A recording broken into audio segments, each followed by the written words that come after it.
Assalamualaikum warahmatullahi wabarakatuh. Innal hamdalillah nahmaduhu wa nasta'inuhu wa nastaghfiruh wa na'udzu billahi min shururi anfusina wa sayyiati a'malina.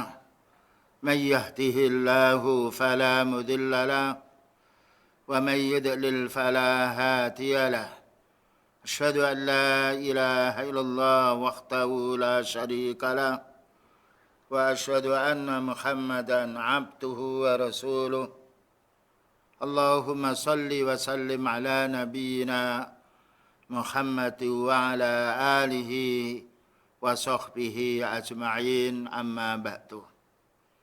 Ma'asyiral muslimin wal muslimat wal ikhwal akhwat, bapak-bapak dan ibu-ibu yang senantiasa dirahmati dan diberkahi oleh Allah Subhanahu wa taala.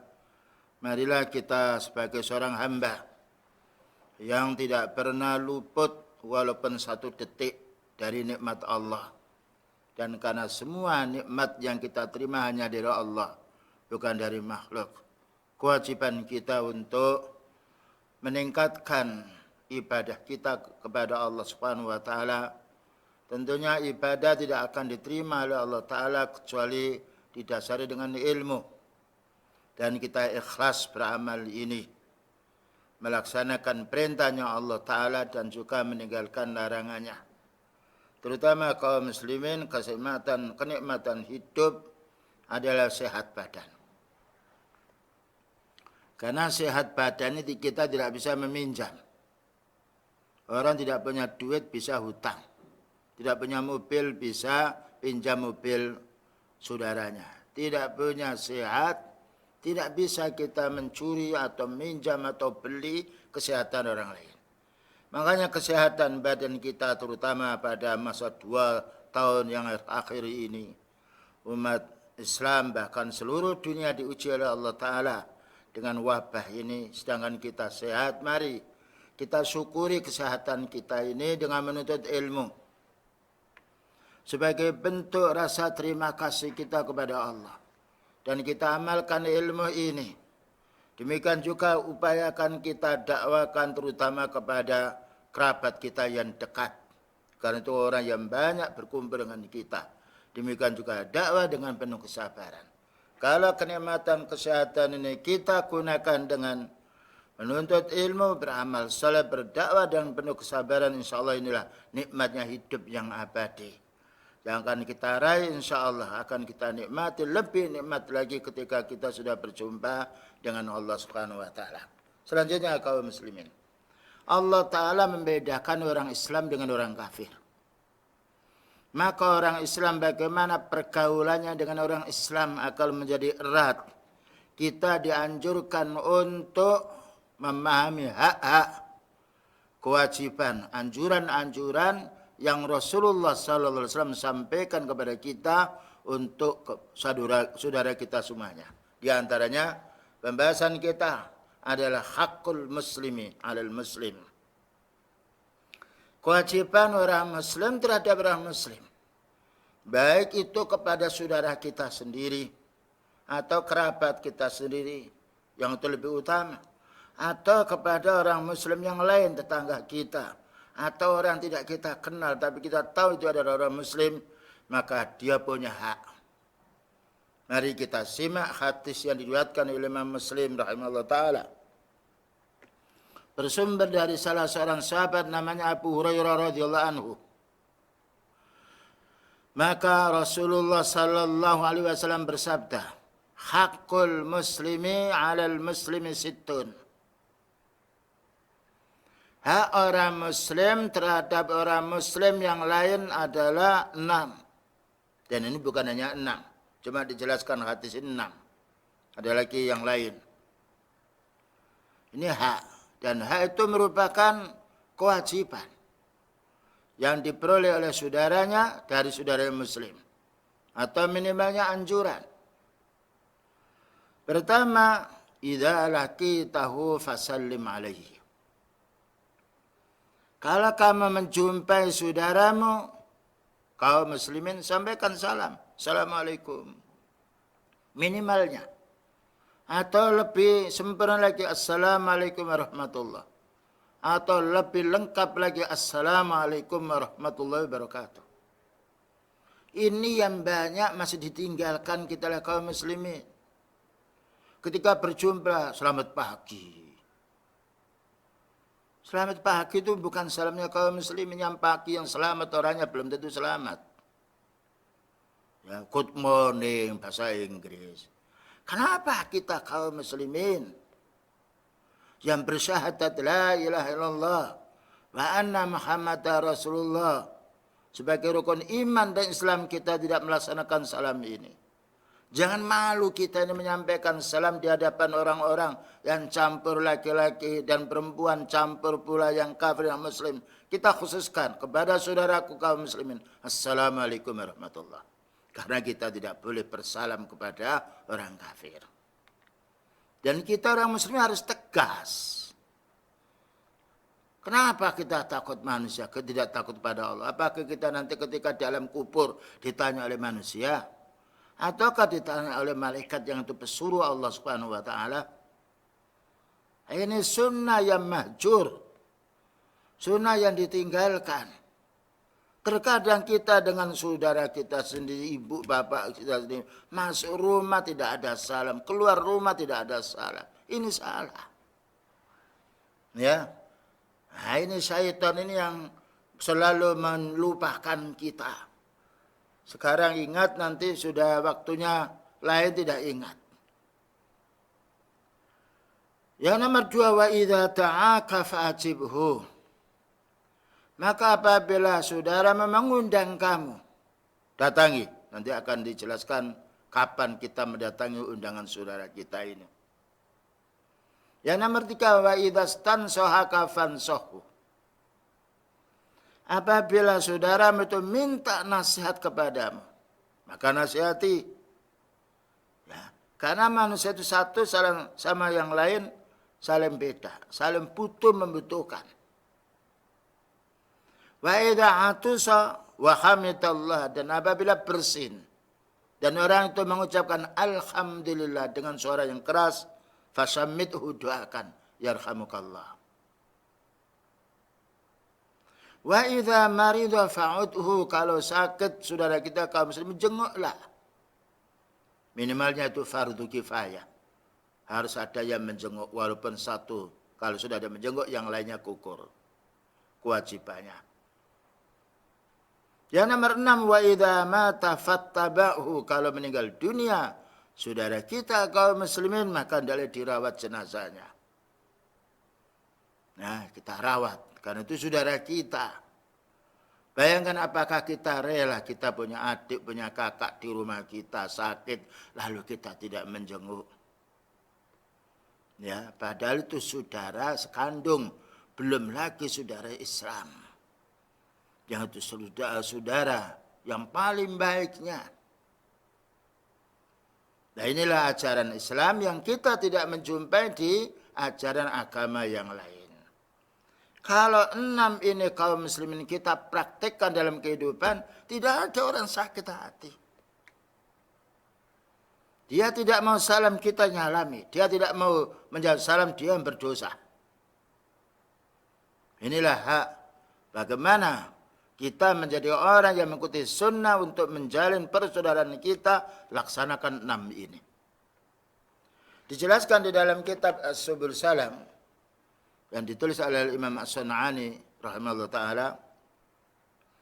Wal hadisu dalilun ala anna hadhil huquq al-muslim ala al-muslim. Hadis ini menunjukkan hak orang muslim atas orang muslim.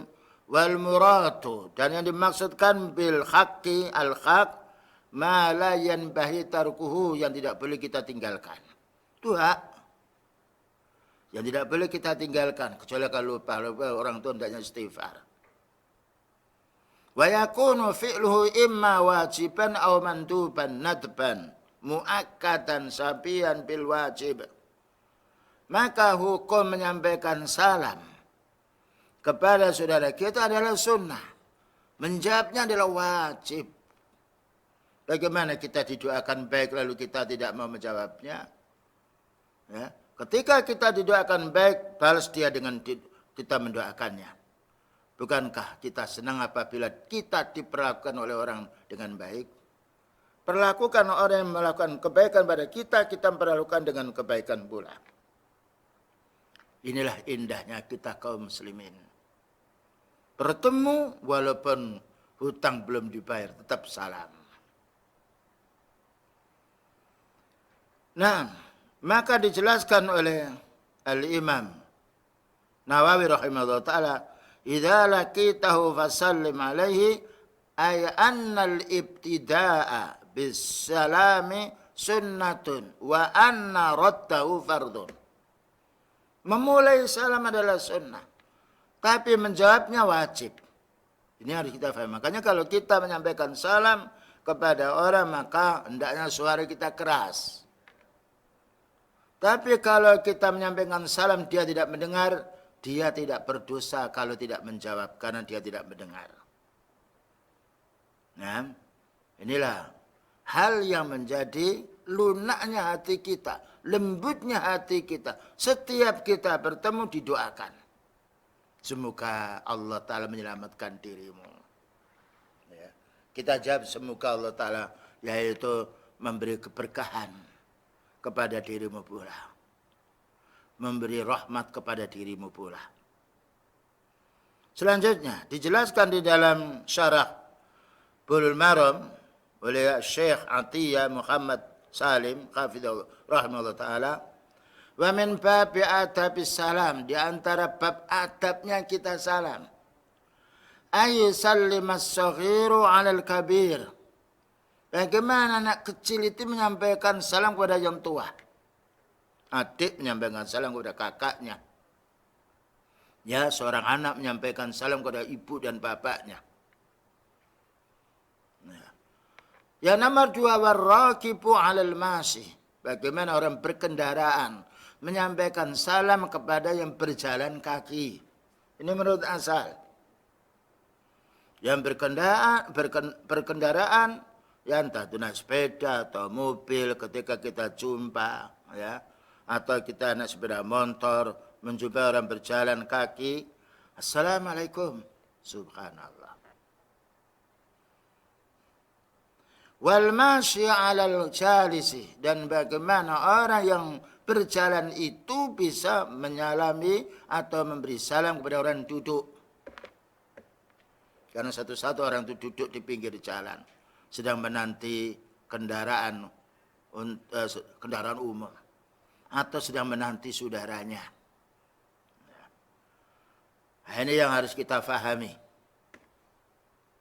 Namun para ulama sunnah mengatakan pula kalau kita melihat wanita yang cantik, ya, yang kita sendiri kita tidak perlu kita menyampaikan salam. Dikhawatirkan nanti fitnah. Salam dalam hati saja. Dijelaskan oleh Al-Imam Ibnu Hajar rahimahullah ta'ala. Karena khawatir terjadinya fitnah. Tapi nenek-nenek atau kakek perlu kita salami. Assalamualaikum warahmatullahi wabarakatuh. Jadi jangan sampai setan itu membujuk kita kalau menjumpai orang yang sekiranya ada daya tarik dari hati kita, kesenangan dan sefulan lalu salam. Tetapi kalau tidak ada, yaitu sifatnya syahwat yang muncul lalu tidak salam, ini tidak boleh. Nah, ketika anak kecil ini tidak mau salam kepada yang besar, dan ketika orang berkendaraan itu tidak mau salam kepada orang berjalan kaki, dan ketika orang berjalan kaki itu tidak mau salam kepada yang duduk, maka kita mulai. Nah, fa illam yusallim man alaihi al-ibtida'u bisalam. Jika mereka yang punya hak kepada kita untuk menyalami ini, mereka tidak melaksanakannya, fa min haqqis sani, maka hak orang yang kedua, yaitu yang besar, bagaimana menyalami yang kecil. Ya. Yang berjalan bagaimana menyalami yang berkendaraan. Yang duduk bagaimana memberi salam kepada yang berjalan. Karena hukuk kaum muslimin. Sekarang banyak orang ketika dilihat melengos. Matanya lengos dia. Ini menunjukkan orang itu kurang imannya dia. Dalam hatinya ada sesuatu. Dilihat salam, melengos dia. Disalam tidak mau. Ya, ini harus kita fahami. Walaupun kita punya masalah dengan si fulan. Karena manusia tidak ada yang bersih dari dosa. Mesti ada kesalahan. Apalagi orang mengurusi urusan yang banyak. Ada kesalahannya. Tapi sebaiknya orang salah itu menyampaikan udurnya. Tapi setelah itu bagaimana kita menyampaikan salam? Walaupun pernah dia melukai kita. Bukankah kita juga tidak lepas daripada dosa? Ini yang harus kita fahami. Jangan sampai perkara yang kecil kita bawa untuk menghapus kebaikan yang banyak. Terutama kita kaum muslimin kepada keluarga kita yang dekat, kepada tetangga. Ya, jangan sampai ada masalah dengan tetangga lalu kita mendiamkan diri. Paling baiknya itu kita menyapa dulu. Ya. Paling baiknya kita berhubungan dulu, menyapa dulu. Selanjutnya boleh. Kita dilarang menyampaikan salam pada orang kafir. Karena salam itu mendoakan saudara supaya selamat. Bagaimana orang kafir didoakan supaya selamat? Makanya dijelaskan di dalam hadis yang mana beliau mengatakan la tabda'ul yahuda wan nasara bisalam. Jangan kamu memulai kepada orang Yahudi dan orang Nasrani dengan salam. Tapi kalau mereka salam, perhatikan dulu. Kalau mereka mengatakan assalamualaikum, jelas jawab waalaikumsalam. Tapi kalau dia bersalam assalamualaikum, assam itu matilah kau. Jawab waalaikum, kembali dirimu, jangan berlebih-lebihan.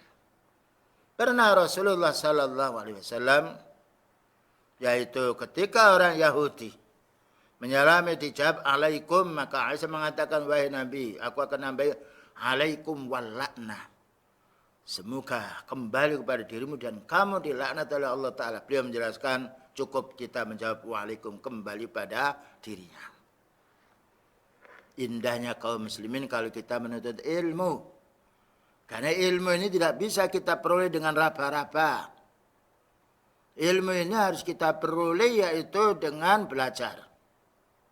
Makanya kita lihat keberadaannya para anbiya, para sahabat. Karena memahami ilmu din tidak pernah putus menjadi orang paling baiknya di dunia. Apalagi nanti di akhiratnya nanti. Selanjutnya disebutkan di dalam hadis yang diriwayatkan Imam Bukhari Muslim.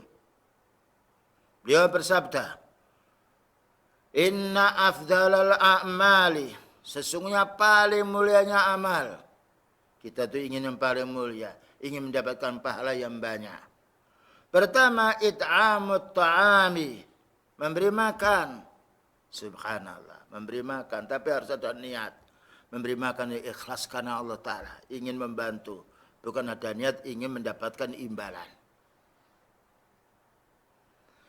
Yang nomor dua, wa taqra'us salama ala man arafta wa man lam ta'rif. Sampaikan salam kepada orang yang kamu kenal atau kepada orang yang tidak kamu kenal. Dari mana kita tahu itu mengenal orang Muslim? Mungkin dengan bajunya, ya, atau dengan tindakannya yang baik. Kita sampaikan salam, assalamualaikum warahmatullah.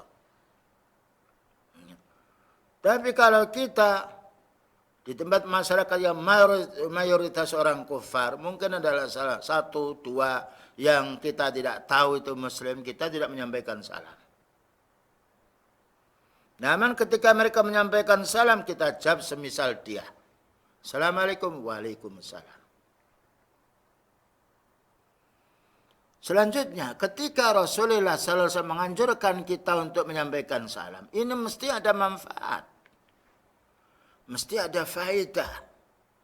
Karena sia-sia kalau Allah Ta'ala atau Nabi SAW menyampaikan kita, memerintah kita, lalu tidak ada manfaatnya. Di antara manfaat menyampaikan salam ini, yaitu menimbulkan kaum muslimin at-tawadud. kesenangan, kecintaan. Ya. Menjadi timbul perasaan senang. Bayangkan kalau orang lama tidak mau menyapa terus disapa, itu senang dia. Bagaimana ini bukan hanya sekedar menyapa, tapi menyampaikan assalamualaikum. Subhanallah kaum muslimin. Sunnah yang masih banyak ditinggalkan oleh saudara kita. Kama huwa musyahidun wa kama yadullu alaihi qaulun Nabi sallallahu alaihi wasallam. Sebagaimana hal ini kita buktikan dan juga sebagaimana sabdanya Nabi sallallahu alaihi wasallam, wallahi, beliau bersumpah, la tadkhulul jannata hatta tu'minu. Tidak akan masuk surga kamu itu sehingga kamu beriman. Ini menunjukkan surga ditempuh dengan iman, ditempuh dengan amal soleh. Sebagaimana Allah berfirman, wa tilkal jannatul lati uristumuha bima kuntum ta'malun. Surga yang sangat indah itu akan kamu warisi, akan kamu tempati dengan sebab kamu beramal soleh. Dengan sebab, bukan sebab murni. Di antara sebabnya masuk surga adalah beramal soleh. Di antara amal soleh adalah menyampaikan salam kepada saudara. Wala tu'minu, apa katanya beliau? Dan tidak mungkin kamu akan memiliki iman yang sempurna hatta tahabbu, sehingga kamu saling mencintai saudara kita kaum muslimin. Orang kafir tidak boleh kita mencintai walaupun muka kita senyum tapi hati kita tetap benci karena dia kafir. Kita mencintai yang dicintai oleh Allah, yaitu hambanya Allah yang beriman. Afala ukhbirukum, apa kata yang beliau? Afala ukhbirukum bisyai'in idza fa'altumuhu tahabbtum. Ini kebaikan beliau sallallahu alaihi wasallam kepada umatnya. Maukah aku kabari umatku, apabila kamu mau mengerjakan wasiatku ini, kamu akan timbul kasih sayang yang itu melebihi daripada kasih sayang yang memberi sesuatu. Apa itu? Afsus salama bainakum, sebarkan salam di antara kalian. Kalau kita membagi-bagi berkat atau jajan, belum tentu seluruhnya kita bisa memberi karena keterbatasan harta. Tapi menyampaikan salam, subhanallah, bertemu dengan saudaranya.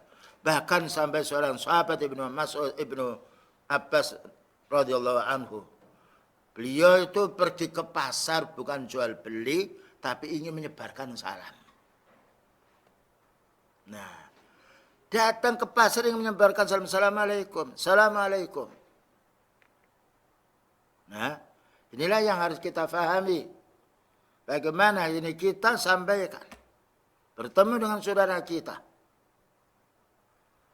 Wa kana Rasul sallallahu alaihi wasallam yabda'u man laqiyahu bisalami wa yusallimu ala sibyani idza marra bihim. Nah, ini termasuk akhlak beliau yang mulia.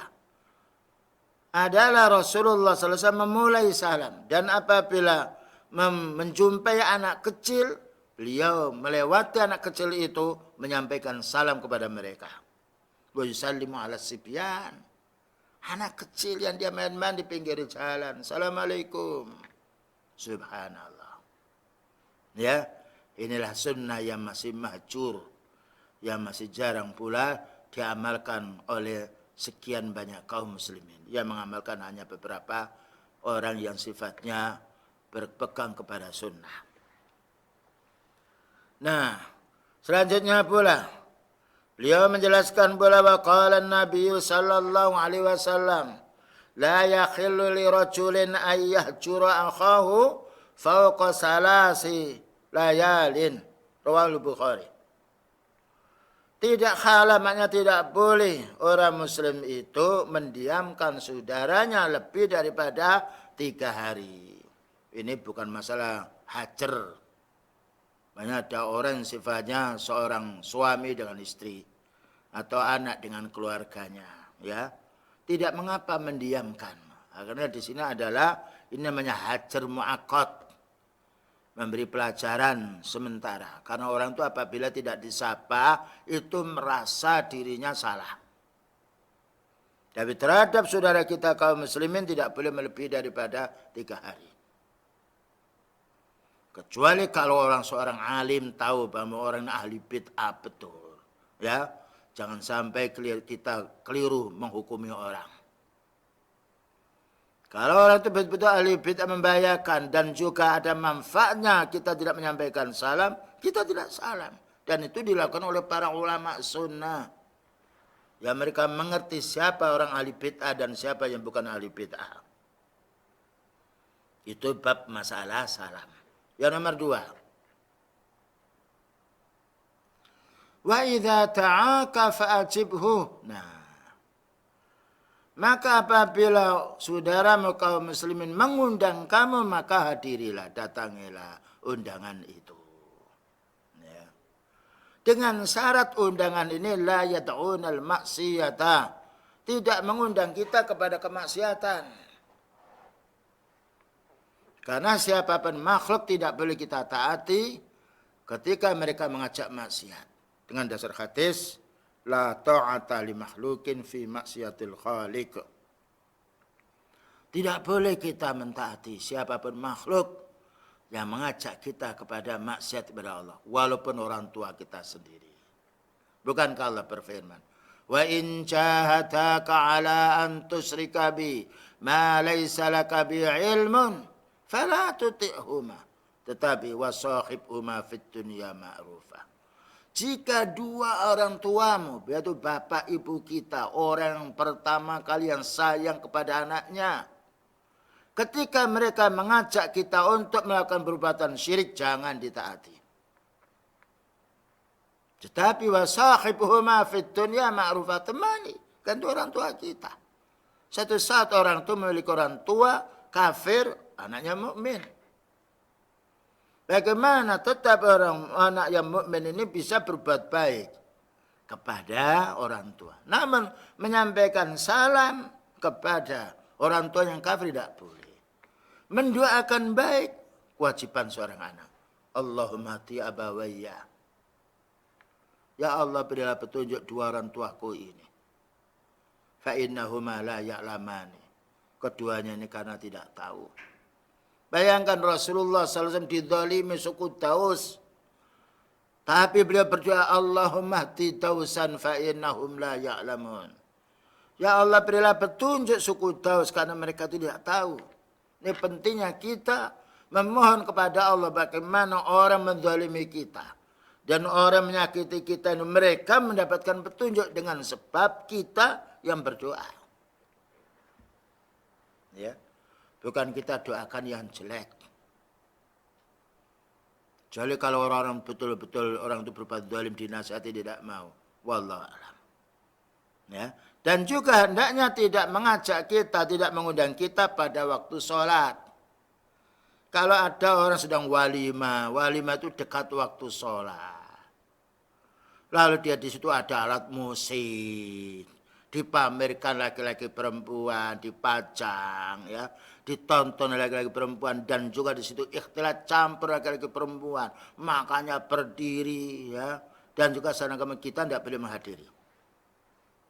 Kenapa? Kemaksiatannya lebih banyak daripada satu piring yang kita makan. Walaupun itu saudara kita sendiri. Nah, bagaimana itu kan saudara kita? Ya, saudara kita, tapi kita hadir setelah selesai acaranya. Kita hadir. Tetap kita bisa berhubungan. Ketika dalam acara resepsi pernikahannya ada musik, ya, campur laki-laki dan juga yang lainnya, bahkan juga ada jogetnya yang lain, kita tidak boleh hadir. Karena kehadiran orang yang punya ilmu menjadi contoh untuk mereka. Tetapi kita tidak hadir walaupun dimarahi tidak mengapa, manusia memarahi, yang penting kita tidak dimarahi oleh Allah Subhanahu wa taala. Nanti setelah selesai kita sebagai keluarga bisa berkunjung di rumahnya, ya. Menyampaikan, memberi sesuatu, membantu itu karena keluarga kita. Oleh karena itu, apabila kita diundang kepada ahli bid'ah atau ada kebid'ahnya, ada kesyirikannya, ada kemaksiatannya, tetap kita hendaknya menjauhi. Wong kita ini dijelaskan di dalam hadis Rasulullah SAW, man ra'a minkum munkaran falyughayyir biyadihi. Siapa yang melihat kemungkaran maka hendaknya dirubah dengan kekuasaannya. Itu kalau punya kekuasaan. Kita sebagai orang tua, anaknya mengadakan pernikahan tidak benar, kita nasihati. Tetapi tidak semuanya orang punya kekuasaan. Faman lam yastati' fa bilisanihi. Yang tidak mampu maka menasihati dengan lisannya. Wa man lam yastati' fa biqalbi. Karena untuk keras tidak mungkin kita menasihati dengan lisan, maka kita berdoa kepada Allah, ya Allah, jauhkan orang itu dari kemungkarannya. Ya Allah, berilah petunjuk. Tetap orang mukmin bagaimana ingin berbuat baik kepada orang-orang yang sifatnya tidak berbuat baik. Rasulullah sallallahu alaihi wasallam menjelaskan, "Idza tu'iya akhadukum falyujib." Kalau kamu diundang oleh saudaramu, maka datangilah. Fa in kana shaiman, maka jika yang datang ini shaum, falyusalli, maka doakan. Ketika kita hadir, kita tidak makan. Wa in kana muftiran falyat'am. Maka apabila dia itu berbuka tidak siam, maka hendaklah dia makan. Karena orang mengundang kita untuk makan, kita makan. Namun ketika kita tahu saudara kita banyak yang hadir, kita shaim tidak mengapa kita yaitu melanjutkan shaum karena masih ada saudara kita yang tidak shaum. Ya. Idza tu'iya ahadukum, ini undangan umum tapi dengan syarat tidak ada kemaksiatan, bukan undangan bid'ah, bukan undangan maksiat, bukan undangan kekufuran, bukan undangan syirik. Ya, karena orang mengundang sekarang banyak. Pencuri mengundang temannya juga untuk mencuri. Bukankah itu da'a, mengajak? Wa qala Nabi sallallahu alaihi wasallam, dan Nabi sallallahu alaihi wasallam bersabda, "Idza tu'iya ahadukum ilal walimati falyatiha." Rawahul Bukhari. Apabila salah satu di antara kamu itu diundang untuk walimah, maka hadirilah. Tentunya apabila kita tidak pas bertatapan atau yaitu bebarengan dengan pekerjaan kita, dengan tugas kita, yaitu dengan tanggung jawab kita. Nah, makanya upayakan orang ketika mengundang walimah yang lainnya dicarikan waktu-waktu yang sekiranya orang itu bisa hadir, ya. Dan juga kalau mengundang orang fakir miskin, juga perlu pula ini kita harus berpikir pula tentang saudara kita. Ada seorang yang miskin itu dia cari nafkah hari itu untuk menafkahi dirinya, keluarganya. Kalau tidak kerja dia tidak bisa makan. Kalau orang kaya walaupun 1 bulan tidak kerja tidak mengapa dia, karena masih ada sesuatu yang ia simpan untuk makan setiap hari. Tapi orang miskin, dan upayakan perlu kita mengundang yang lebih. Nah, pertama tetangga, kemudian juga mendahulukan orang-orang miskin. Ya. Karena syarrut ta'ami, paling jeleknya makanan walimah itu diundang orang yang tidak mau makan dan tidak diundang orang yang butuh makan. Begitu sunnahnya Rasulullah SAW. Terkadang kesalahan kita kalau misalnya mengundang yang jauh-jauh, pernikahan dari Jakarta, di Sedayu diundang. Itu kalau orang kaya, mungkin ada bisnis, tidak ada kesulitan mereka. Ada hubungan bisnis yang lain. Tapi saudaranya yang miskin, ya, dari Jawa Semarang mengundang, kita mengundang di Jawa Tengah yang lainnya, ya, itu juga memberatkan. Ad-dinu yusrun. Din itu adalah mudah. Tidak boleh kita memberatkan saudara kita. Kalau perlu hanya menyampaikan kami punya yaitu hajat, doakan ya dari jauh. Semoga kita punya hajat ini dimudahkan oleh Allah Subhanahu wa taala. Cukup kita. Ya. Ada lagi maksudnya juga untuk komersil. Maka dicatat orang-orang dulu yang pernah mengundang kita, lalu dicatat yang kaya-kaya miskin tidak diundang. Ini salahnya, ini kekeliruan orang yang awam. Bermaksud untuk mengundang orang itu ingin mendapatkan laba. Ya, nah ini makanya ini perlu difahami, ya. Kita harus perlu menuntut ilmu, bahkan wajib agar kita tidak salah melangkah di dalam semua urusan hidup kita, terutama dalam masalah kita mengundang orang. Tadi boleh kita mengundang walimah kepada saudara kita. Nah, ketika kita tahu ya saudara kita ini longgar dan senang sekali kalau diundang. Kalau tidak diundang merasa berat hati, ya merasa tidak enak kita undang. Tetapi untuk orang-orang tertentu kita perlu ya, kalau perlu tidak mengundang, ntar kalau kita ada perlu berbuat baik kita antarkan sesuatu kepada si dia, itu lebih utama. Wallahu a'lam bishawab. Ini masalah menghadiri undangan ya. Jadi kesimpulannya menghadiri undangan, tidak semuanya undangan harus kita hadiri. Kita lihat dulu masalahnya menurut pandangan tin. Kalau dalam pandangan tin kehadiran kita dalam undangan tersebut membawa manfaat dan kita bisa menasihati, bisa meluruskan kesalahan-kesalahan yang ada, ini baik. Dan ini termasuk bab ingkarul mungkar. Selanjutnya nomor 3, wa idzastan sohaka fansohu fansohlahu. Maka apabila saudaramu itu minta nasihat, nasihati. Ya. Jadi apabila saudara kita minta nasihat, nasihati. Karena Allah Ta'ala menjadikan manusia itu ada 2 kelompok. Satu kelompok yang punya ilmu, yang nomor 2 orang awam. Bukankah Allah berfirman, fas'alu ahla dzikri in kuntum la ta'lamun. Bertanyalah kamu kepada orang punya ilmu. Tentu yang bertanya ini adalah orang yang tidak tahu. In kuntum la ta'lamun. Jika kamu tidak tahu, kewajiban kita bertanya. Tidak boleh kita menjalankan sesuatu tanpa ilmu. Allah berfirman, wala takfu ma laysa laka bi'ilmun. Jangan kamu berbuat sesuatu atau bicara yang kamu tidak punya ilmu. Karena kita akan ditanya oleh Allah Ta'ala, inna sam'a wal basar wal fu'ata kullu ulaika kana anhu mas'ula. Mata kita, pendengaran kita, hati kita akan ditanya oleh Allah Subhanahu wa Ta'ala. Ya, jadi kita kalau tidak tahu bertanya. Dan orang punya ilmu ketika ditanya, ketika ada masalahnya, maka kita wajib menjawabnya. Dan karena itu fadilahnya orang punya ilmu. Dijelaskan oleh Al-Imam Nawawi di dalam Syarah Muslim, fama'nahu, maknanya idza stansahaka fansahlahu talaba minkan nasiha.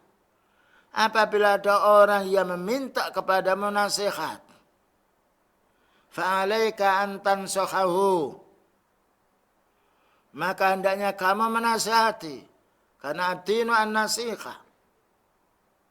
Ya. Hendaknya kamu menasihati.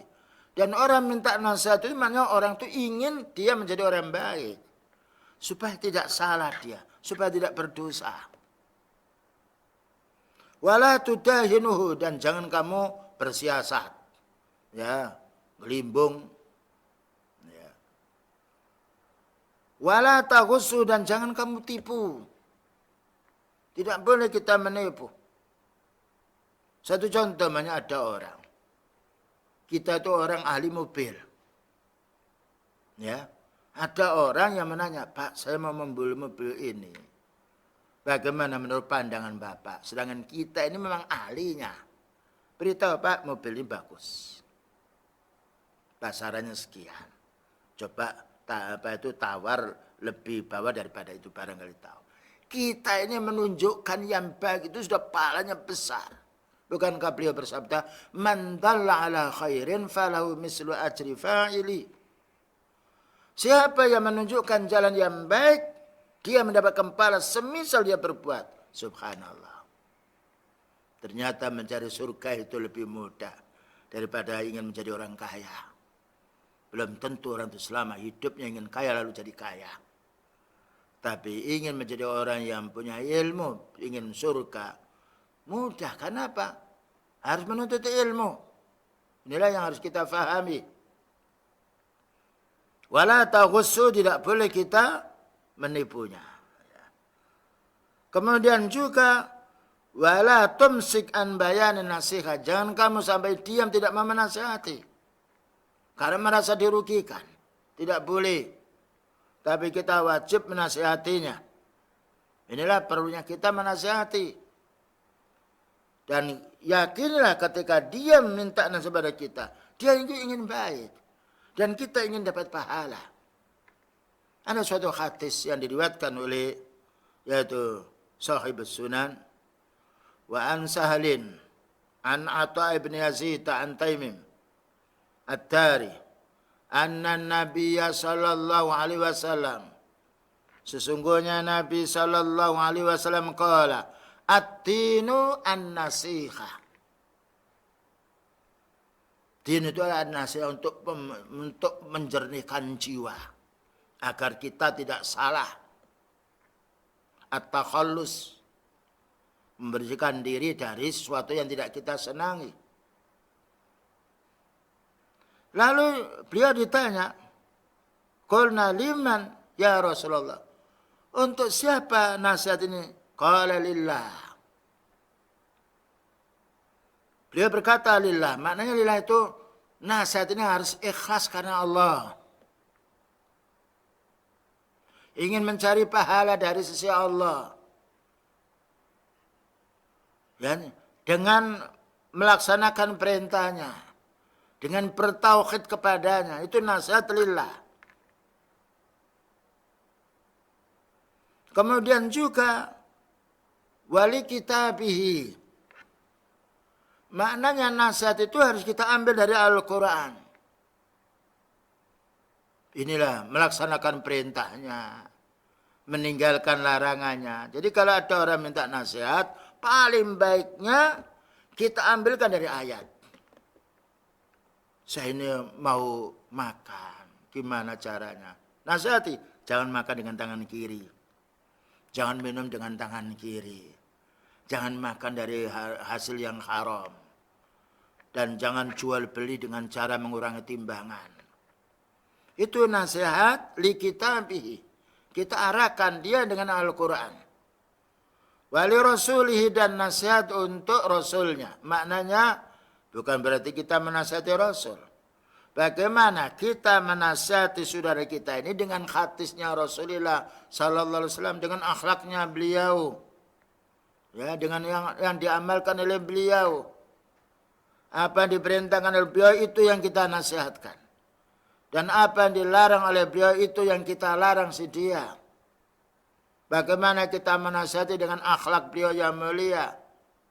Inilah makna menasihati. Wali a'immatil muslimin, demikian juga menasihati kepada pemimpin-pemimpin kaum muslimin. Kita doakan. Makna menasihati kepada pemimpin kaum muslimin, kita mendoakan, ya Allah berilah petunjuk pemimpinku ini. Ya, kita doakan. Sudahkah kita mendoakan pemimpin-pemimpin kita di dalam negeri ini? Karena ad-du'a'u huwal ibadah. Doa itu ibadah. Tapi hawa nafsu itu maunya menggugat, maunya mencela, maunya menggunjing.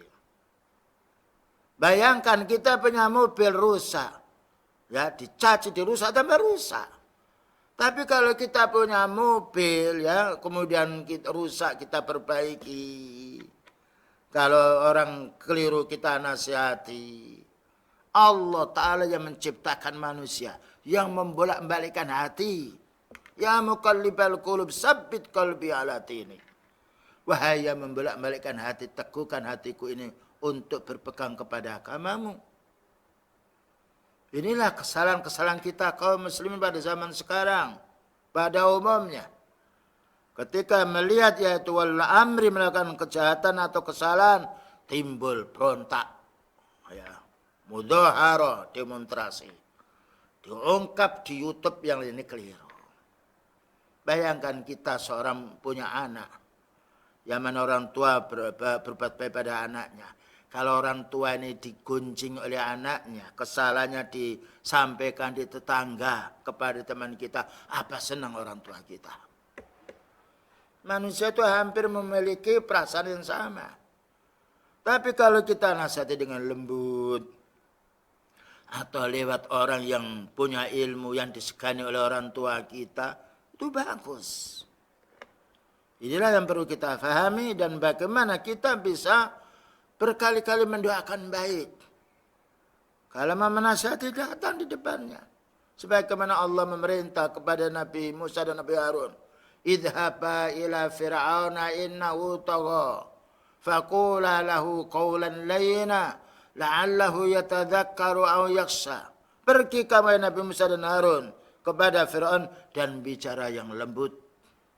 Barangkali dengan itu dia mau takut, dia mau sadar.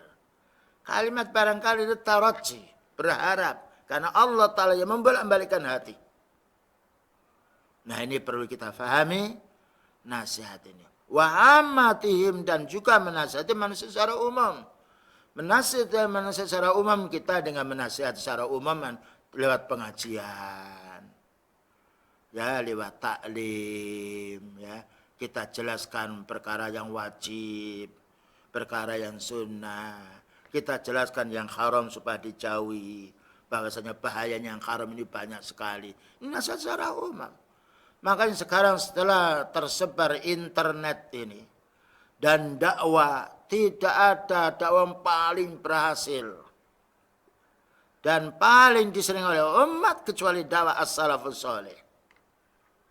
Karena dakwahnya tidak ada hawa nafsu.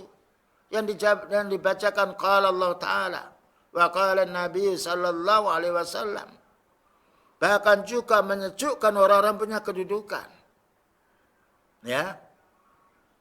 Bukankah Allah Ta'ala berfirman, fadzakir bil Qur'ani may yakhafu wa'id. Ingatkan mereka itu dengan Al-Quran. Dan ketika Al-Quran dibaca secara umum, orang mendengar terasa dia. Dan kita tidak menyebut perorangan. Karena nasihat itu umum. Li'amatin nas. Untuk semuanya kaum muslimin. Ini harus kita fahami. Ya. Supaya kita tetap menjadi orang yang menjadi uswatun hasanah. Contoh yang baik. Nah, inilah yang perlu kita fahami bagaimana tetap kita menasihati. Nah, demikian juga menasihati keluarga. Ya. Dengan bahasa yang lembut. Menasihati saudara kita yang lainnya. Satu saat memang nasihat itu bisa suatu saat keras. Ketika dinasihati secara lembut tidak berhasil, bahkan orang itu terus menerus al-istimrar alal baghi. Melanjutkan terus menerus dengan kekejamannya atau kerusakannya. Dan dia mampu untuk melakukan kekerasan diperbolehkan. Wallahu a'lam. Selanjutnya, hal-hal yang harus kita fahami di antara hak orang muslim. Berikutnya, wa idza atusa wa hamidallah fasammidhu. Maka apabila bersin salah seorang saudara kita bersin. Bersin itu kaum muslimin nikmat. Ya. Karena itu racun yang keluar dari tubuh kita. Makanya orang itu kalau sifatnya mulutnya ditutup terus dengan masker itu racun tidak bisa keluar. Batuk dia, batuk. Baru satu saat dibuka. Kecuali kalau kita ini memang beringus atau flu. Dikhawatirkan yaitu kalau kita bersin, menyemprot pada saudara kita tutup. Kita tutup. Tapi hal ini harus kita fahami. Ketika dia bersin dan mengucapkan alhamdulillah dengan keras. Alhamdulillah. Yang mendengar wajib mendoakan. Ya. Yarhamukallah. Semoga Allah Ta'ala yaitu merahmati dirimu.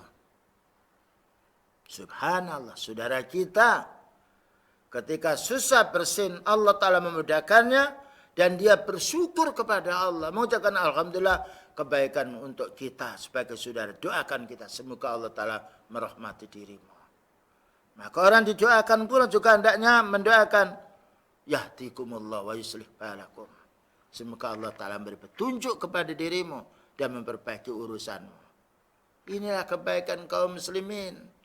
Masih banyak yang yaitu ditinggalkan. Ketika bersin bukan membaca alhamdulillah, tapi dia mengucapkan yang lain, bahkan kalimat yang tidak layak. Nah, inilah yang harus kita fahami sebagai kaum muslimin, jangan sampai kita keliru menerapkan di dalam hak kaum muslimin terhadap kaum muslimin ini. Qala Imam Nawawi rahimahullah ta'ala, berkata Imam Nawawi di dalam kitabnya Al-Mukhtar, annahu yusammituhu man sami'ahu, bahwa orang yang mendengarkan kalimat alhamdulillah bagi orang bersin itu, maka hendaknya mendoakan yarhamukallah bagi yang mendengarnya. Namun tidak mendengarnya atau dia bersin, dia membaca alhamdulillah secara sirri, kita tidak mendoakannya. Nah, tetapi kalau dia menjawab alhamdulillah terdengar, kita mendoakan. Namanya al-jaza min jinsil amal. Balasan itu disesuaikan dengan amalnya. Wa qala ulama, berkata ulama, al-utasu ni'matun minallah. Bersin itu nikmat dari Allah. La budda ayyashkurahu wa yahmatahu. Wajib kita ini bersyukur kepada Allah, memuji Allah. Bayangkan kalau kita tidak bisa bersin, lama sakit kita, pusing kita, karena racun tidak bisa keluar dari tenggorokan kita atau dari hidung kita. Tapi ketika sudah kita bisa bersin, nikmat yang cukup besar. Bayangkan baru orang tidak bisa bersin, pusing dia. Tapi ketika sudah bisa bersin, lega, senang, dan terasa kita telah keluar dari kesulitan. Sampaikan kalimat alhamdulillah, segala puji hanya untukmu ya Allah, karena Engkau yang menghilangkan kesulitan kami. Wa min haqqil muslimi ala akhil muslimi, disebutkan di dalam hadis Rasulullah sallallahu alaihi wasallam, hak orang muslim terhadap orang muslim, annahu idza atusa fa hamidallah ay sammithu. Apabila saudaranya bersin lalu dia memuji kepada Allah, membaca alhamdulillah, maka doakan yarhamukallah. Fa idza atusal muslimu, maka apabila dia ini yaitu bersin tetapi tidak menjawab, tidak mengucapkan alhamdulillah, kita diam. Wa alaihi, dan bagi orang yang didoakan oleh saudaranya yarhamukallah, ayyarudda qailan yahtikumullah wa yuslih balakum, agar yang didoakan yarhamukallah ini berdoa pula mendoakan yang mendoakan, semoga Allah Ta'ala memberi petunjuk kepada dirimu dan memperbaiki urusanmu. Aw yaqulu yaghfirullahu lana wa lakum, atau mengatakan semoga Allah Ta'ala mengampuni kami dan mengampuni dosa kamu semuanya. Tapi ya ikhwan, di sini harus dibedakan antara bersin dan menguap. Ya, antara bersin dan menguap. Dijelaskan di dalam Sahih Bukhari rahimahullah taala, bersumber salah seorang sahabat namanya Abu Hurairah radhiyallahu anhu. Anin Nabi sallallahu alaihi wasallam, dari Nabi sallallahu alaihi wasallam, innallaha yuhibbul utas. Allah Ta'ala menyenangi hambanya yang bersin. Wa yakrahu tasa'uba. Dan juga Allah Ta'ala membenci orang yang menguap.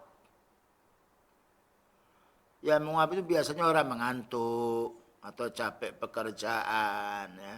Setan membujuk kita supaya mulut kita itu terbuka, ya, kuat, dan juga kadang-kadang wah. Nah, ini yang perlu kita paham. Jadi hidup kita ini dari duduk, dari bangun tidur, bersin, yang lain itu ada peraturan. Tidak ada agama sesempurna semisal sempurna Islam. Bagaimana kita tidak bersyukur kaum muslimin? Inilah Rahman Ar-Rahim Allah Ta'ala kepada hambanya. Sebelum kita dihisab oleh Allah Ta'ala, amalan yang menuju surga dijelaskan oleh Allah Ta'ala. Kemudian juga dijelaskan oleh Rasulullah Sallallahu Alaihi Wasallam. Sampai bersin ada adabnya. Menguap ada adabnya. Orang kafir nggak ada adab seperti ini. Karena mereka tidak punya ilmu. Hanya hawa nafsu menjadi pegangan mereka. Maka beliau menjelaskan, faida atusa ahadukum, jika kamu bersin, wa hamidallah, dan mengucapkan alhamdulillah dengan suara yang keras, kana haqqan ala kulli muslimin sami'ahu, maka kewajiban bagi orang muslim yang mendengarkannya, ayyaqula lahu yarhamukallah, semoga Allah Ta'ala merahmati dirimu, menunjukkan baiknya lisannya dan menunjukkan baiknya hatinya.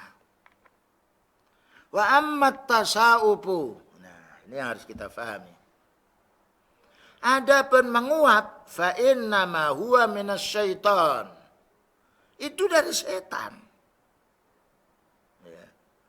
Tapi utus itu rahmat dari Allah. Sehingga Allah Ta'ala memudahkan kita untuk bersin. Makanya kita harus berterima kasih, mengucapkan alhamdulillah. Fa innama huwa minasyaiton, adapun menguap, yaitu mulut kita buka selebar-lebarnya. Oleh karena itu apa kata beliau? Fa idza tasa'aba ahadukum falyaruddahu, dalam satu hadis falyakdzim mastata'a. Apabila salah satu di antara kamu itu menguap, maka tahanlah, ya, semampumu. Bisa kita tahan dengan menutup mulut kita, atau kita ketika menguap mau menguap kita tahan, tidak jadi kita menguap. Beda dengan bersin. Kalau bersin tidak dilanjutkan, sakit kita. Tapi kalau mau menguap kita berhentikan. Nah, kalau kita menguap tidak kita tutup, gembira setan itu. Fa inna ahadakum idza tasa'aba dhahika minhu syaitan. Apabila salah satu kami itu menguap, setan itu tertawa, gembira, kitrang-kitrang dia. Nah, ya. Namun ketika kita menutupnya, sedih dia. Ya, karena apa? Karena tidak bisa menggoda manusia. Subhanallah ya Allah. Keindahan syariat Islam yang mulai zaman beliau sampai hari kiamat insya Allah. Maka kesempatan yang baik untuk kita menyisihkan waktu yang sebanyak-banyak untuk menuntut ilmu. Dengan ilmu itu hidup kita akan menjadi tenang insyaallah. Selanjutnya wa idza marida fa'udhu. Apabila saudara sakit maka jenguklah. Menjenguk saudara kita sakit adalah fardu kifayah. Artinya harus, kalau sudah ada orang menjenguk, yang lain gugur kewajibannya. Tapi kalau yang lain menjenguk, dia mendapatkan pahala pula, mustahabbah. Wa iyadatul maridi fardu kifayatin. Menjenguk orang sakit adalah fardu kifayah. Maknanya ke fardu kifayah itu yutlabu fi'luhu. Harus ada yang menjenguk walaupun satu orang. Beda dengan fardhu, yaitu fardu ain. Ya, yutlabu syakhsiyatuhu atau ainuhu. Masing-masing orang berkewajiban seperti sholat fardu ain, siyam fardu ain. Ya, itu namanya fardu ain. Zakat fardu ain bagi orang yang mampu.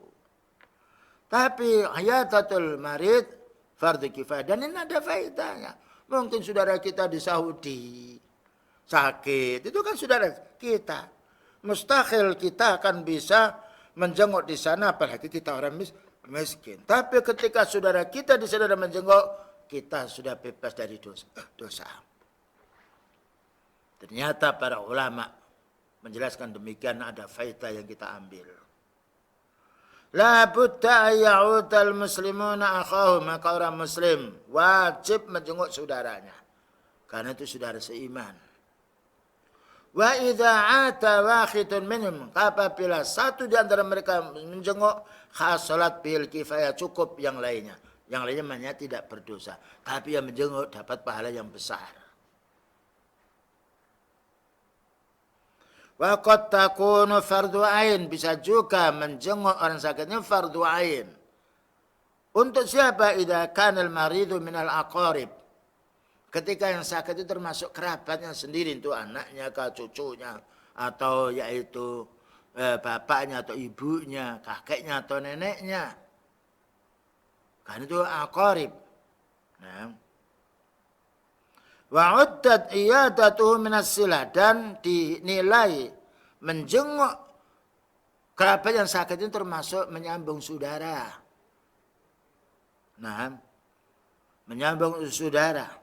Dan menyambung saudara kepada keluarga kita hukumnya wajib. Nah, para ulama sunnah memberi penjelasan kita tentang adab-adab menjenguk saudara kita yang sakit. Maknanya saudara kaum muslimin. Wa alama annal ulama rahimahullah ta'ala dzakaru li'iyadatil maridi adaban. Ketahuilah para ulama sunnah, semoga Allah Ta'ala merahmati mereka. Mereka menyebut menjenguk orang sakit yang punya adab. Ada beberapa adab. Minha alla yuksirul aitu li maridin wa li maridi muhatasatihi bisuali an khalihi wa an naumihi wa aklihi wa surbihi wa ma asbala dzalika. Di antara adab kita menjenguk saudara kita yang sakit, jangan kita banyak bicara. Menanya gimana keadaannya, bagaimana tidurnya, gimana makannya, bagaimana minumnya, bagaimana dengan keluarganya, tidak perlu. Illa idza kana ya'nasu bihadza wa yasurru bihi, kecuali kalau yang kita jenguk itu memang senang apabila lama kita menjenguknya. Jadi manusia sakit ada dua macam. Ada yang tidak senang dijenguk. Mungkin sakitnya parah. Khawatir nanti kelihatan auratnya. Khawatir nanti kedengaran pula keluh kesahnya. Karena manusia itu ketika melihat sesuatu cepat sekali menyebarkan pada orang lain. Padahal kita harus menutup aurat saudara kita. Ya.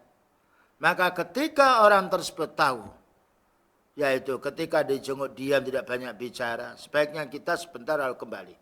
Karena kita bermaksud datang itu untuk mendoakan. Allahumma rabban nas mudhibal ba'si isfi anta syafi la syafi'a illa anta sifaan la yughadiru saqama. Kalau kita sama jenisnya bisa yaitu memegang di mana tempat sakitnya dan baca bismillah, bismillah, bismillah. Tahur insyaallah, Allahumma shfi. Ya. Kalau sakit kepalanya kita pegang kepalanya. Kalau dadanya sakit kita pegang dadanya sambil kita mendoakannya. Ya. Tetapi itu sama jenisnya, laki-laki dengan laki-laki, wanita dengan wanita. Adapun selain mahramnya, kita hanya bisa mendoakan dari jauh. Biar istri kita yang datang, ya kita antarkan istri kita, tapi kita di luar. Amma idza kana yatadhajjaru wa la yuhibbu ay yaksura akhatul kalam. Adapun apabila dia benci sekali, kurang senang kalau diajak bicara yang banyak, kama wa halu ba'dul marda, sebagaimana keadaan sebagian orang sakit, fa innahu la tutabbi'u ma'al kalami, maka jangan banyak kamu bicara. Nah, dan cukup sekali, dua kali, atau 1 menit, 2 menit kita doakan lalu kita pamit. Ya. Ini kita lihat kondisi. Nah, bagaimana kita mengetahui itu? Kita bisa menanya keluarganya. Ya, kita bisa menanya pula kepada teman kita yang duluan menjenguknya. Kemudian juga di antara adab kita menjenguk, yaitu orang sakit ini, wa yadhkuruhu ma yanbaghi ay yadhkuruhu minat taubah. Kita ingatkan, mari kita bertobat. Kalau punya hutang, gimana hutangnya sudah dibayar? Atau dicatat. Wal wasiyah, dan hanya kita wasiati. Jangan kita ajak ngobrol, ketawa kesana kemari sehingga suasananya seperti permainan. Nah, tapi dia sakit. Bagaimana selalu ingat pada Allah? Diingatkan wa kasratu dzikri, hendaknya selalu istighfar, berdoa pada Allah. Semoga Allah Ta'ala segera menyembuhkan penyakitmu. Ya. Karena orang ketika sakit, ya kondikin baca Al-Quran, itu terlupakan. Terkurang, yaitu kurang beban sakitnya. Dan itu bisa antum praktekkan sendiri. Ketika orang itu sakit, lalu baca Al-Quran, berkurang sakitnya. Ya, karena dia mengingat kepada Allah Subhanahu wa Ta'ala. Wal istighfar, dan kita anjurkan untuk beristighfar. Nah, kalau memang kita tahu bahwa penyakitnya ini mungkin perkiraan kita, yaitu lama sekali atau dengan kematiannya itu lebih dekat daripada sembuhnya, kita ingatkan kemana, ya. Sudahkah wasiat tentang harta, wasiat pula tentang anak-anaknya, demikian juga wasiat pula yaitu masalah hutangnya, siapa yang nanti yang membayar, yang lainnya. Ini perlu kita, yaitu kita ingatkan mereka. Ya, karena kematian itu tidak bisa diatur oleh manusia. Allah Ta'ala menentukan kita. Wa kadzalika yad'una lahu bisyifa, doakan supaya dia itu sembuh. Ya, tahur insyaallah. Sebentar ini, hanya sebentar ini, ya. Insyaallah sebentar lagi sembuh. Kalimat insyaallah sebentar lagi sembuh. Kalimat insyaallah apabila Allah menghendaki, itu sudah menggembirakan. Oh, bagus kok ini. Bagus. Walaupun toh sebentar lagi mau meninggal dunia, tapi keluarga yang menunggu senang. Tidak ada yang paling diharapkan orang yang sakit ketika didatangi oleh saudaranya, melainkan ingin bagaimana saudaranya bisa mendoakan kesembuhan. Ya, ada makan yang lain kadangkala kita kirim, dia tidak makan karena mulutnya pahit, tapi tidak mengapa keluarganya yang makan. Nama yang paling besar adalah doakan. Makanya di situ tadi dijelaskan fa'utu wa idza marid. Jika sakit maka jenguk, bukan yang sekedar menjenguk, bagaimana kita bisa mendoakannya. Yang terakhir kaum muslimin wal muslimat, wa idza mata fattabahu. Maka apabila meninggal dunia saudara kaum Islam, maka rawatlah sedia, ya. Jenguk dia, mandikan, kafani, solati, kubur dia di tempat kuburannya dan doakan dia. Fa inna haqqal muslim ala akhihi ayat yatba janazatahu min baitihi ilal musalla. Di antara hak orang muslim terhadap saudaranya ketika meninggal dunia, bagaimana mengantarkan dia dari rumahnya ke tempat sholat. Maknanya ketika di rumah sempit, kita bawa ke masjid. Atau di halaman rumahnya. Ketika masjid itu sempit atau mushola itu sempit. Ya, kita sholati. Kemudian kita kubur pula. Wa qad sabata 'anin Nabi sallallahu alaihi wasallam, dan telah ditetapkan dari Nabi sallallahu alaihi wasallam, man syahidal janazata, barang siapa yang menyaksikan janazah, maknanya menghadiri janazah, hatta yusalli 'alaiha, sehingga dia mau menyolati. Ini peringatan untuk kita kaum muslimin. Orang awam ketika ada tetangganya sakit, datang cuma duduk. Tidak mau menyolati, ini keliru. Kedatangan kita kepada saudara kita meninggal dunia, bagaimana kita berwudu di rumah. Kalau kita batal, di situ ada tempat wudu, kita wudu, nanti kita sholati. Karena orang yang menyolatinya, hatta yusalli alaihi falahu qirat, pahalanya 1 qirat, gunung yang besar. Paling kecilnya gunung di Saudi itu gunung Uhud. 1 qirat ini adalah gunung yang besar. Nah, faman syahidaha hatta tudfana, siapa yang menyolati dan sampai dikubur pula, falahu qiratani, maka dia mendapatkan 2 qirat. Qila wa mal qiratani ya Rasulullah, apa itu 2 qirat wahai Nabi pahala itu? Qala mislal jabalil azimaini, semisal 2 gunung yang besar. Wa fi riwayah asgharuhuma misla Uhudin, paling kecilnya qirat itu semisal gunung Uhud, paling kecilnya. Ini kaum muslimin, ya. Bayangkan berapa banyak saudara kita di kota meninggal dunia, tetangganya tidak tahu karena ditembak dengan tembok besi. Ya, makanya kita ini kalau meninggal dunia di kota agak kesulitan. Kalau sekeliling kita bukan orang mukmin. Kesulitan pula. Karena tetangganya tidak ada yang tahu. Ya. Dan kadang pula dikubur didorong dengan gerobak. Sunnahnya itu kita pikul. Dibuka, yaitu kerandanya di atas itu. Bukan ditutup. Ya. Supaya orang mengerti. Supaya memikul itu tahu bahwa ya Allah aku ini akan seperti ini. Sekarang saya mikul, besok saya akan dipikul. Bukan tertawa dan bukan ngobrol. Tapi mengingat bahwa diri saya ini akan dipikul seperti ini. Nanti aku ini akan dikubur di liang kubur seperti saudaraku ini. Ya. Oleh karena itu dijelaskan di sini wayan bayi liman ittaba'a ayyakuna khashi'an mufakkiran fi ma'alihi. Yaqulu li nafsi ya nafsi anta ma'aluka kama ali hadzal ladzi fawqa a'naqina. Ketika mengantarkan, maka andainya orang mengantar ini dia khusyuk, tawadhu, takut kepada Allah. Ya. Dan dia berpikir, ya besok saya ini akan digotong, saya ini akan dipikul seperti saya sekarang memikul saudara saya ini. Ya, an qaribin aw ba'idin, baik itu dekat maupun jauh. Wa rubbama yakunu an qaribin wa yatadzakkaru hadza ruhil. Dan dia ingat bahwa dia akan pergi, akan pulang. Yatadzakkaru ila khafrati, yang bisa aku ini akan digalikan tanah ini, aku akan dimasukkan seperti saudaraku ini.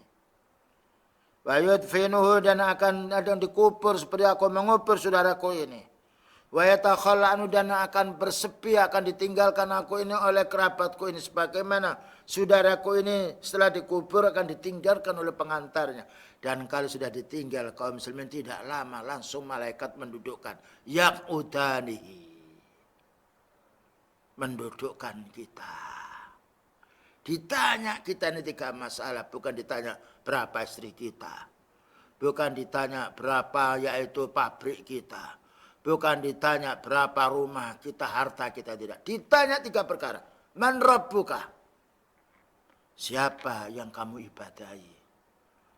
Siapa penciptamu? Ini menunjukkan kita wajib bertauhid, memahami tauhid. Wa man nabiyuka, dan siapa nabimu? Menunjukkan kita wajib ittiba'us sunnah. Wa ma dinuka, dan apa kamu? Menunjukkan kita wajib mempelajari Islam secara kafah. Hanya 3 pertanyaan ini.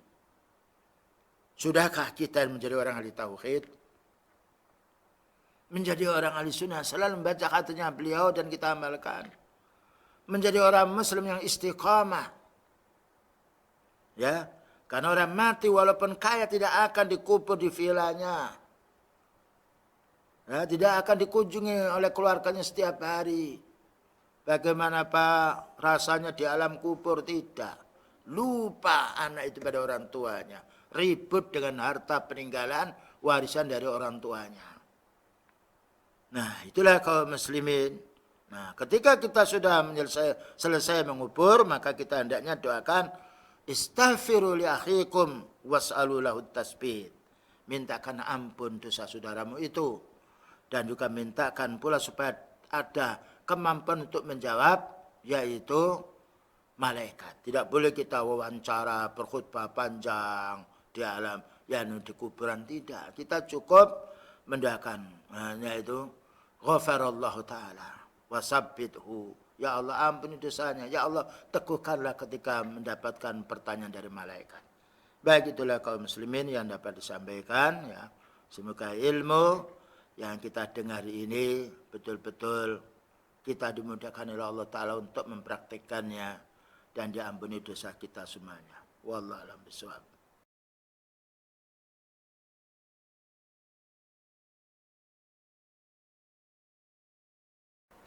Salat malam yang ke-6. Jadi salat malam itu paling banyak 11 rakaat. Dan paling sedikit 1 rakaat. Namun ketika kita terlanjur mestinya 11 rakaat, kemudian terlanjur mestinya yang terakhir itu 1 rakaat, terlanjur 2. Kalau kita terlanjur 2 itu belum sampai berdiri, maka kita duduk. Tapi kalau sudah langsung berdiri, baru ingatnya ketika berdiri kita tidak duduk. Kita melanjutkan, kemudian setelah itu ketika kita setelah salam kita sujud sahwi. Jadi salam dulu, kemudian kita sujud, ya takbir sujud, baca doa sujud itu, lalu duduk, kemudian sujud lagi, kemudian duduk, kemudian salam. Wallahu a'lam bishawab.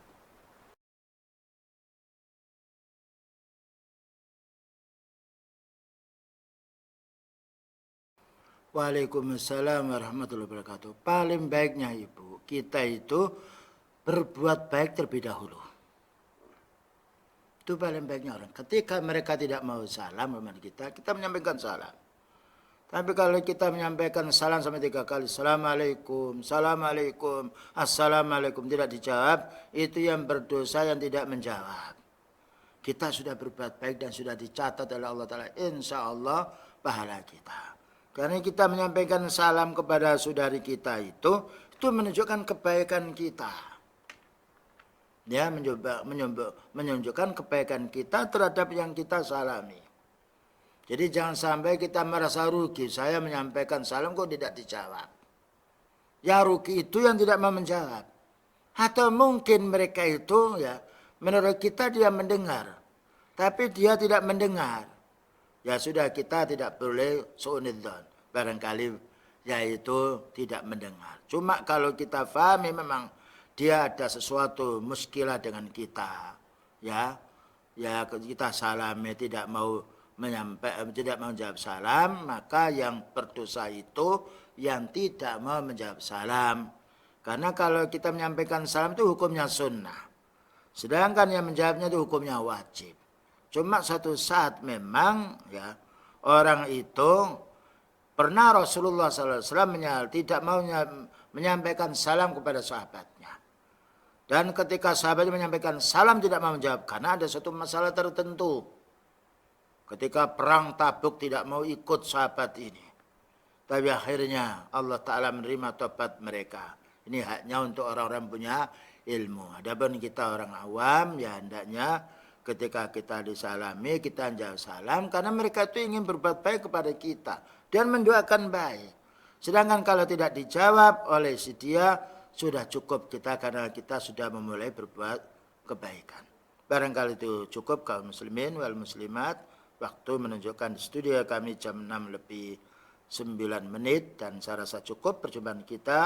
Semoga lain kali kita oleh Allah Ta'ala dipertemukan dengan acara yang sama dan kita mohon kepada Allah Ta'ala semoga amal kita diterima oleh Allah Subhanahu wa Ta'ala dan dosa kita diampuni oleh Allah Ta'ala.